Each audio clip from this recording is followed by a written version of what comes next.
सोचिए, जिस हाथ से कोई बैडमिंटन खेले, गाड़ी चलाए, मोबाइल चलाए, अगर वही हाथ सरकारी कागज में 40% दिव्यांग घोषित हो जाए, तो समझिए खेल सिर्फ कोर्ट में नहीं, सिस्टम में भी हो रहा है।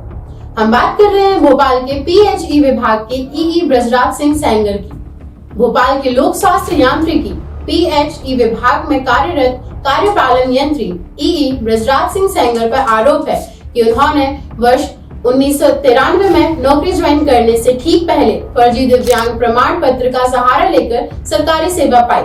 RTI के माध्यम से खुलासा हुआ कि सेंगर ने अपने जिस हाथ को 40% दिव्यांग बताया, उसी हाथ से वह बैडमिंटन खेलते हैं, कार ड्राइव करते हैं और वो हर काम करते हैं जो एक पूर्णतः सक्षम व्यक्ति कर सकता है। और सुनिए, 2013 में उन्होंने इस फर्जी प्रमाण पत्र को JP अस्पताल से रिन्यूअल भी करवा लिया। अब ये योग्यता है या व्यवस्था की कोमलता तय करना मुश्किल है। घर बैठो सरकार चलाओ नीति। विभागीय कर्मचारियों का आरोप है कि EE साहब ऑफिस कम आते हैं, लेकिन घर से विभाग बड़ी शिद्दत से चलाते हैं। फाइलें उनके निवास पर जाती हैं, कर्मचारी वहां बुलाए जाते हैं, जो मना करे उसे धमकी दी जाती है। कह सकते हैं ऑफिस से घर नहीं, घर से ऑफिस चल रहा है। राजधानी परियोजना खंड क्रमांक 2 में करोड़ों का गमन। सेंगर वर्तमान में राजधानी परियोजना खंड क्रमांक 2 में पदस्थ हैं।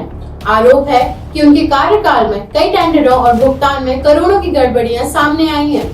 फर्जी बिल, बिना काम के भुगतान और बिल क्लियर करने की हड़बड़ी। सबकी फाइलें घर पहुंचती हैं, पर जवाबदेही विभाग तक नहीं।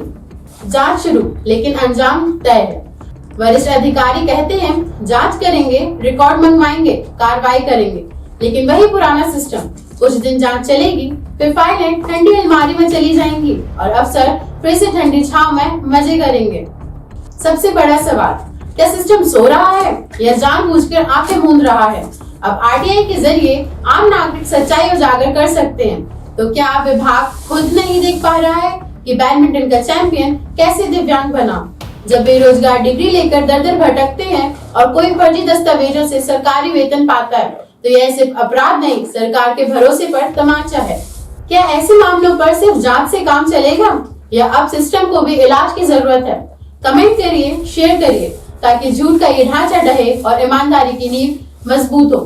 बुलंद सोच, सोच बदलो, समाज बदलेगा।